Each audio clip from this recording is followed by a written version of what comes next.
வணக்கம். மதுரை மீனாள் சமையல் சேனலுக்கு உங்களை அன்புடன் அழைக்கின்றேன். நான் இன்னைக்கு ரொம்ப டேஸ்டியான ப்ளம் கேக் செஞ்சேன். அது எப்படி செஞ்சேன்றதை உங்களோட ஷேர் பண்ணிக்கிறேன். நிறைய நட்ஸ் போட்டு நம்ம பிடிச்ச ஃப்ளேவரில் செய்யலாம். அது எப்படி செய்யலான்றதை இப்போ பார்க்கலாம். இதுக்கு தேவையான பொருட்களை பார்க்கலாம். ட்ரை ஃப்ரூட்ஸ்லாம் எடுத்துக்கலாம். வாசனைக்கு பட்டை, கிராம்பு, ஏலக்காய், பேரிச்சம்பழம், நெய், பாதாம், முந்திரி, ப்ரெட் 3 பீஸ், சர்க்கரை 1 கப், பேக்கிங் சோடா. இதை ஃப்ரூட்ஸ் கேக்குன்னு சொல்லலாம். இது தவிர டூட்டி ஃப்ரூட் இருக்குல்ல, கலர் கலர், அதை எடுத்துக்கலாம். என்கிட்ட இல்லை, உங்களுக்கு தேவையான எடுத்துக்கோங்க. இப்போ நம்ம எடுத்துருக்க சர்க்கரையில் பாதி எடுத்து கேரமல் பண்ணலாம். ஒரு 1/4 டம்ளர் தண்ணி ஊற்றிக்கலாம்.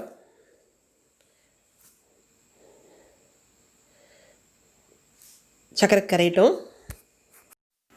கேரமல் எப்படி பண்ணுறதுன்னு உங்களுக்கு தெரியும், இருந்தாலும் தெரியாதவங்களுக்காக நான் ஸ்டெப் பை ஸ்டெப்பாக காமிக்கிறேன். இப்படி நம்ம சேர்க்குறதுனால இந்த கேக்குக்கு நல்ல ஒரு டார்க் கலர் கொடுக்குங்க. தெரியுதுங்களா? இப்போ சர்க்கரை பாகு மாறுது, தெரியுதுங்களா? கொஞ்சம் கொஞ்சமாக கலர் மாறுது பாருங்கள். இப்போ எந்த கலரில் வந்திருக்குன்னு. கேரமல் பண்ணும்போதே பக்கத்துலேயே ஒரு பாத்திரத்தில் ஒரு 1/2 டம்ளர் தண்ணி கொதிக்க வச்சுக்கோங்க. இது ஏன் சேர்க்குறோம்னா, நம்ம ட்ரை ஃப்ரூட்ஸ்லாம் வச்சுருக்கோம்ல, இப்போ அதெல்லாம் சேர்த்து கொஞ்சம் நேரம் ஊற வைக்கணும். இப்போது பேரிச்சம்பழம், காய்ஞ்ச திராட்சை, இது ஒன்று ஒன்றா நம்ம இப்போ சேர்த்துக்கலாம்.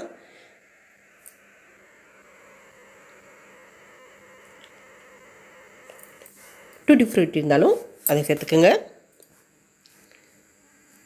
இது கேக்கு நல்லா கலர் கொடுக்குங்க. நாம் கேக் மாவு ரெடி பண்ணுற வரைக்கும் இது ஊறட்டும். 1 டம்ளர் பால் எடுத்து வச்சுருக்கேன். இதில் ஒரு 1/2 டீஸ்பூன் அளவுக்கு வினிகர் சேர்த்துக்கலாம். இது ஏன் சேர்க்குறோம்னா, இதில் நல்லா கேக்குக்கு சாஃப்ட்னஸ் கொடுக்குங்க. மாவு கலக்கிறதுக்கு ஒரு அகலமான பாத்திரம் எடுத்துக்கலாம். இப்போ நெய் சேர்த்துக்கலாம். நெய் உருக்கணும் அவசியம் இல்லை, அப்படியே சேர்த்துக்கலாம். இது வீட்டு நெய் தாங்க. இதிலேயே ஒரு 1/2 டம்ளர் அளவுக்கு கோல்டு நெய் சேர்த்துக்கலாம். ரெண்டையும் ஒன்றா கலக்கலாம். இதை நல்லா அடித்து கலந்துக்கலாம்.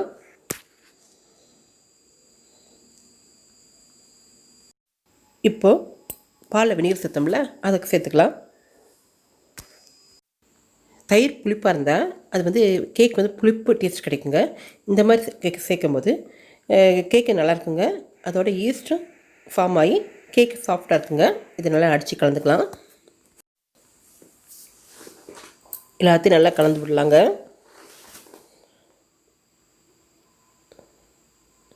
இப்போது மாவு கலந்துக்கலாம். நல்லா அடித்து கலந்து விடுங்க. பொடி பண்ணி வச்சுருக்க சர்க்கரை சேர்த்துக்கலாங்க. நல்லா கலக்கலாம். அதுக்கூடயே பட்டை, கிராம்பு, ஏலக்காய் பொடி பண்ணோம்ல, அதை இப்போ சேர்த்துக்கலாம். இப்போது மீதி இருக்க ஆயில் சேர்த்துக்கலாம். 1 ஸ்பூன் பேக்கிங் சோடா, ஆப்ப சோடா 1 ஸ்பூன் அளவு சேர்த்துக்கலாம். ரெண்டையும் சேர்த்து நல்லா கலக்கலாம்.